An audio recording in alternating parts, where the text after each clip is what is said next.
Hey friends, it's Melvin. Thanks for tuning into this episode. Here's just a few quick things I wanted to notify you guys about before we get started. First up, very soon, new episodes will be releasing Wednesday mornings rather than Tuesday. So don't panic if you don't see a new episode on Tuesday. Just wait a little longer and you'll see it in your feed. Second, we've introduced a mailbag. Check those show notes and toward the bottom you'll see a mailbag link. You'll then be able to text us any questions you might have about movies, the movie industry, or any movie/Christian related questions you might have. Then we'll respond in a future episode, so send us your questions now. Up next, Patreon polls, which are available to Patreon supporters at the $3 tier or higher, have been updated. Supporters can now suggest films or shows to be reviewed at the end of each month. The two most liked submissions will become the options for the Patreon poll, so if you want to hear us talk about your favorite movie or show, join our Patreon and start campaigning. And lastly, whether you're a new or longtime listener, please consider writing a review or rating the Cinematic Doctrine podcast on iTunes and Spotify. Apart from financially supporting on Patreon, these are the two most helpful ways to support the show. And that's it. Enjoy the episode. Hi, my name's Melvin, and I hope you had a McClunky Christmas.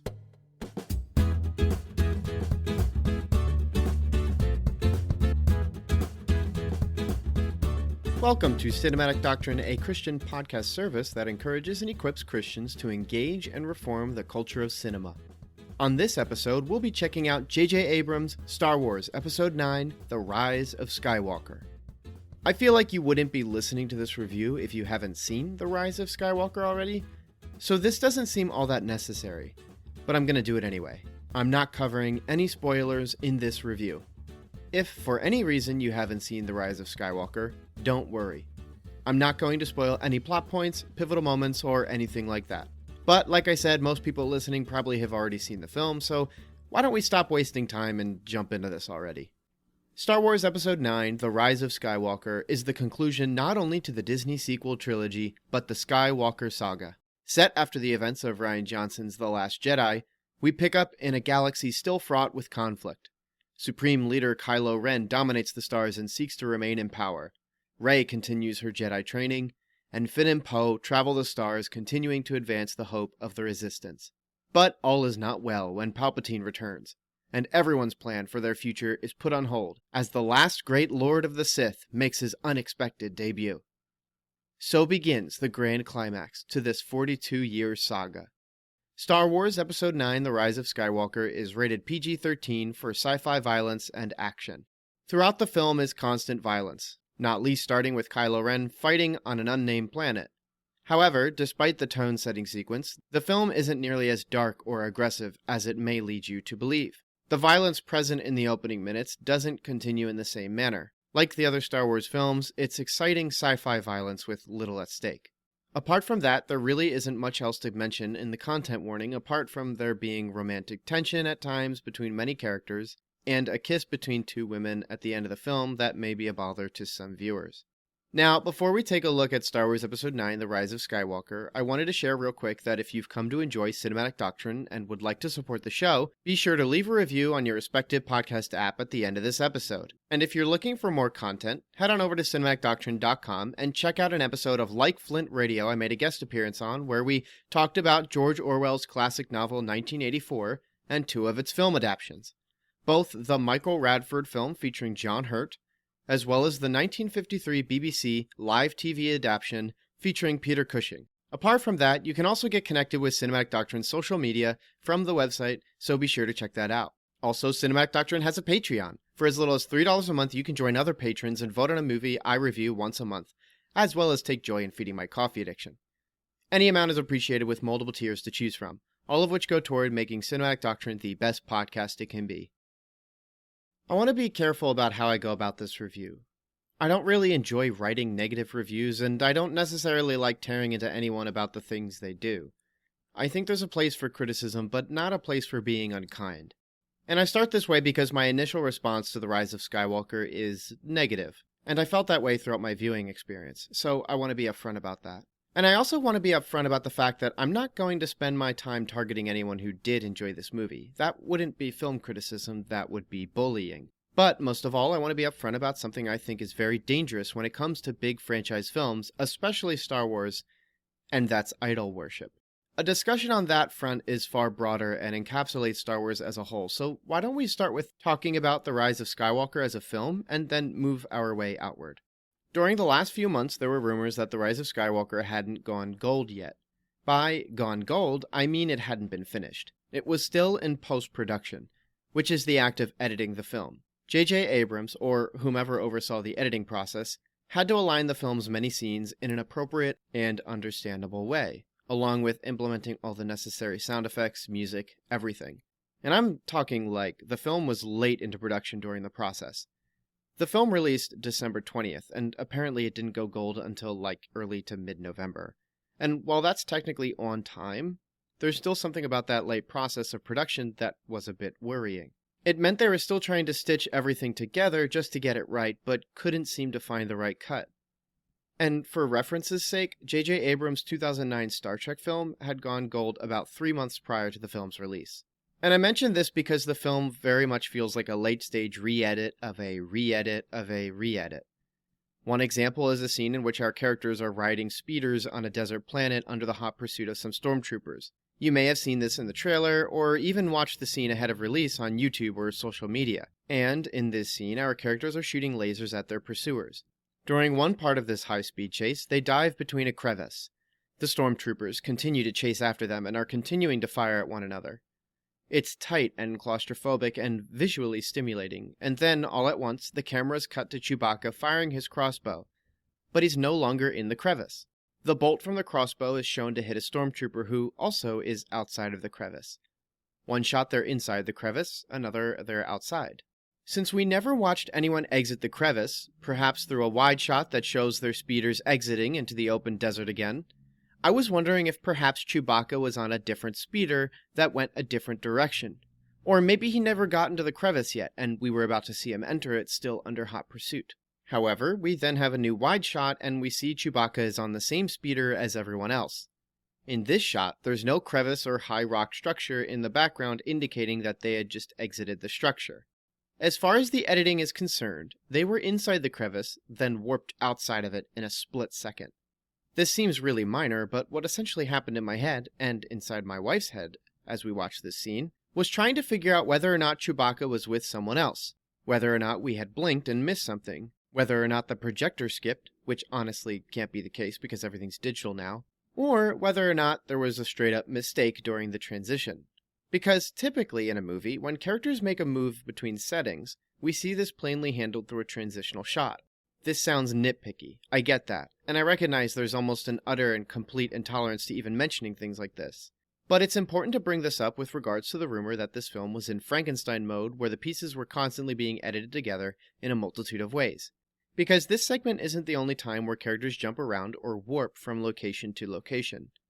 And I don't mean warp like light speed, I mean literally seem to teleport. There's another time where characters are traveling to a planet to retrieve some information.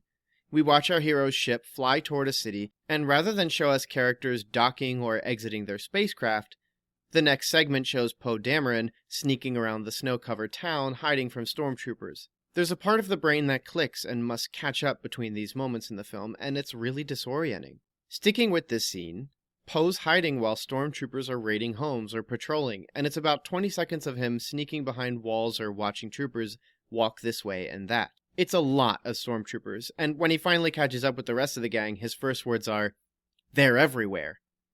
Something about that garnered an audible laugh out of me because, I just don't know why he said that. Of course they're everywhere, I just saw it, and so did the other characters. And the thing about this movie is that there's just so much in it. No wonder one could suspect a strenuous editing period. It's like a mini-series that was condensed to 2 hours. Or in the case of Disney's Star Wars, it's 2 movies wrapped into one, because honestly it feels like half of the movie was J.J. Abrams creating his own Episode 8, and then concluding it with his own Episode 9. And all of this weird, spastic editing and bloated storytelling is because The Last Jedi didn't go over well. Sure, it did well enough in the box office, and the critical response was positive, but the audience response was wicked negative. And I think if one wants to talk about idol worship and Star Wars, they can look no further than the treatment of Kelly Marie Tran and the subsequent use of her character Rose Tico in the film The Rise of Skywalker. For those who don't remember, Rose plays a large part in The Last Jedi. She adventures with Finn throughout the entirety of that film and culminates in a character arc that, as we look outside of the film, sparked a lot of hatred for not only The Last Jedi, Rose Tico, but Kelly Marie Tran herself. In typical Star Wars fashion, fans weren't comfortable simply disliking certain creative choices within their franchise. They followed through with vehement bullying and backlash. They targeted Kelly Marie Tran, who, in response, removed herself from social media. Whilst all of this was happening, elsewhere on the internet was a petition to retcon The Last Jedi from the Star Wars canon. This garnered over 100,000 signatures. Meanwhile, the Rotten Tomato audience score is spammed with half-star reviews by accounts that were freshly made and have no other films recorded on their accounts. Sure makes you wonder if they're real, huh? All this to say, people didn't like The Last Jedi, and not only were they simply discontent with the film, they went about extreme and absurd measures to let Disney, Lucasfilm, Kathleen Kennedy, and whoever was in charge, that they didn't like the film. In response, the team behind the latest sequel trilogy does something nobody expects. They give the audience everything they want. And in that respect, The Rise of Skywalker is exactly that. It gives you a film where Rey, Finn, and Poe adventure together. It gives you a film that answers the questions proposed in The Force Awakens. It gives you a film that outright retcons choices made in The Last Jedi. And it gives you a film where Rose Tico has nothing to do but sit in a tent on a forest planet. There was an interview before the film went gold, so sometime in November, where Kelly Marie Tran shared she was very excited to see The Rise of Skywalker in its finished state. She couldn't wait to see scenes with both Rey and Rose working together, as the two of them never crossed paths in The Last Jedi. As far as she knew, the film featured these scenes, but as you'd expect, those scenes were cut from the final product. When I step back and look at this, I find myself feeling a little gross. There are really only two perspectives to all of this. Either Disney wrapped up everyone, including fans who felt betrayed by choices made in The Last Jedi, as well as those who outright bullied a young woman off the internet, into the same bubble and said, "We'll give you what you want." Or they separated the two and knew that some fans were rightfully angry and made changes, while also still trying to diminish backlash by stripping Rose Tico from the film. And honestly, in both cases, Disney is making a statement that those who feel they have a reason to be disappointed in The Last Jedi, and those who bullied a young woman off of social media, have an equal voice and have equal value when it comes to fixing a franchise.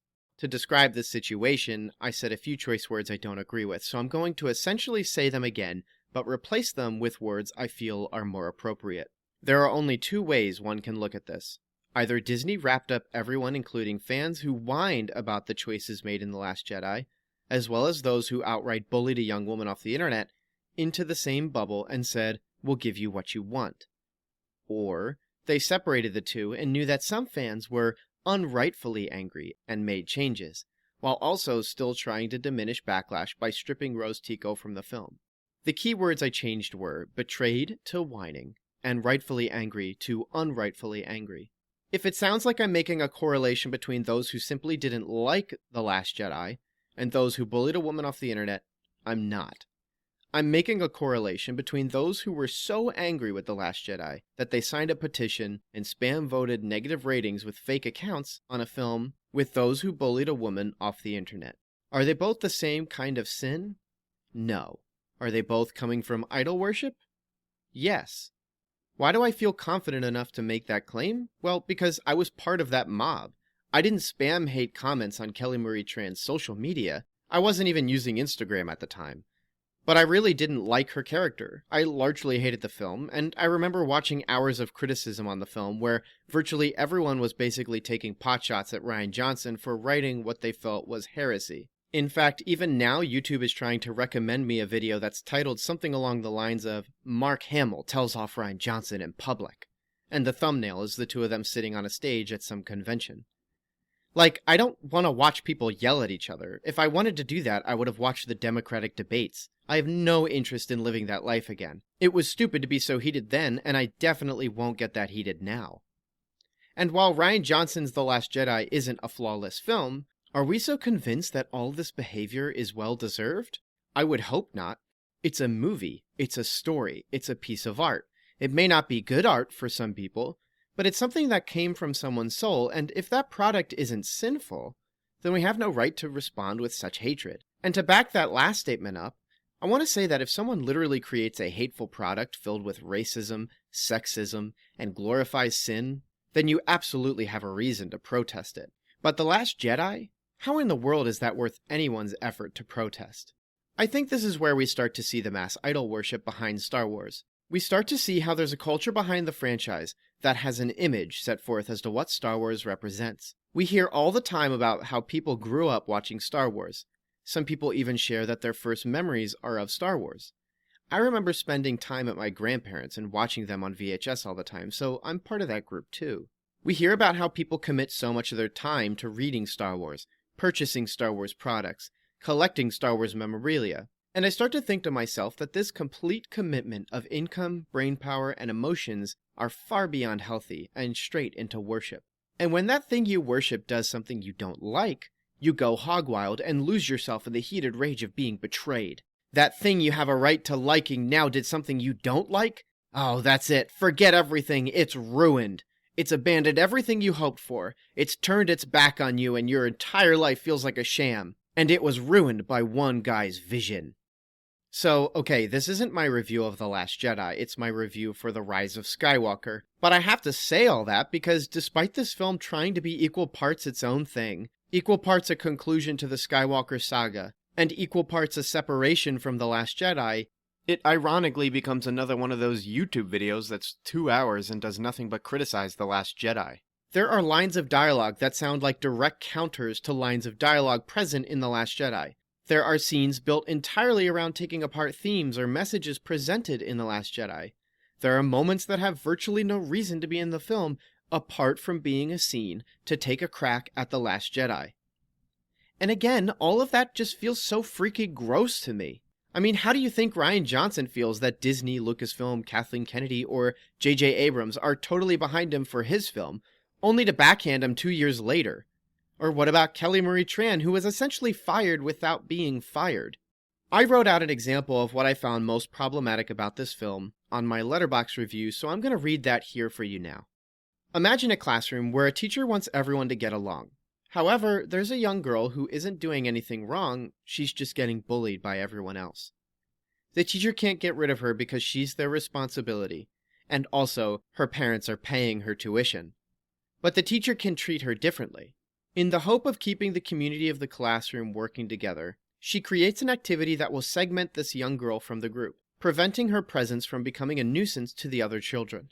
The girl is now miserable because she can't be a part of the classroom community, but also struggles to commune with them because she knows she'll be bullied. But worst of all, she can't trust the teacher anymore, because she knows the game her teacher is playing. I wrote that the day after seeing The Rise of Skywalker, and I still stand by it. What we essentially witness is an act in which Disney, or whoever's in charge, is deciding that its brand is more important than its people. And I think everyone in production is aware of this. Daisy Ridley looks stressed, John Boyega looks disappointed, Oscar Isaac looks cynical, and Adam Driver is just getting his paycheck. But even they don't have the worst of it. They're at least in the movie enough to notice that they're not having a good time. And even the newcomers in Kerry Russell and Naomi Ackie are basically there to sell new toys. All of this really bothers me, and that's without even mentioning how Carrie Fisher is implemented into this film. I recognize the place Disney, Lucasfilm, Kathleen Kennedy, or J.J. Abrams were in when Carrie Fisher died after the release of The Last Jedi. But repurposing unused footage of Carrie Fisher from The Force Awakens, cookie-cutting her from those sections and planting her into a few scenes, feels like the most George Lucas thing to do, but honestly, if people just want Star Wars to be whatever they think Star Wars is, then I guess that's about as Star Wars as it will get. Look, I don't really need to go on anymore. I think I've made my point. I almost have a fundamental issue with this film. And while a majority of my response has to do with the film outside of itself, I should mention that the sequences within were really not all that engaging to me, nor was I all that pleased with the narrative direction the film went. And that's less to do with it not reaching some sort of godlike standard for Star Wars, and more to do with the fact that I simply wasn't thrilled or engaged or connecting with any of the characters, stakes, or anything. It really just felt like stuff was just happening to have it happen, but also to undermine the previous film. Not only that, the theater experience was pretty depressing. I don't like the idol-like mentality people have for these films. but I still enjoy a theater experience where the audience cheers and participates. For my wife and I, it was silent, filled with the occasional laughter from some people in the theater baffled by a few scenes, and my wife outright fell asleep in the third act. I had to fill her in on certain things that happened because she was out like a light, to which she would sometimes respond, "Oh, that's really dumb." Suffice to say, it was a strange experience to watch a film tailored to give people exactly what they wanted, and for no one to really be all that thrilled. Especially when The Last Jedi's focus was to deconstruct Star Wars. Let the past die. Kill it if you have to. And challenge the Star Wars audience to think a little differently about what they want from a Star Wars movie. But here we are, the past fully realized, and it's nothing but a constant rehash of lines we've heard for years after years. Dead people being animated for one last yeehaw! And any future developments with characters who are literally bullied off the internet being squandered for increased revenue. Let me just say, I'm just so glad to be done with Star Wars. Thanks so much for tuning into this episode of Cinematic Doctrine. If you've seen Star Wars Episode 9, The Rise of Skywalker, what did you think of it? Do you think I'm absolutely wrong about everything I just said, or are you about as tired of Star Wars as I am? If you're listening on Cinematic Doctrine's website, let me know in the comments below, or shoot me an email to cinematicdoctrine@gmail.com. If you're on Letterboxd, I have a list compiling every movie I've reviewed on Cinematic Doctrine with direct links to those episodes, so be sure to check that out. And consider following me on Letterboxd for quick, bite-sized reviews on everything I watch. If you'd like to support the show, jump on over to Cinematic Doctrine's Facebook page, and be sure to follow for updates on episodes, movie news, and my usual shenanigans. From there, you can also get connected with the Cinematic Doctrine Facebook group, and join the conversation. You can also support the show by leaving a review for Cinematic Doctrine on your respective podcast app.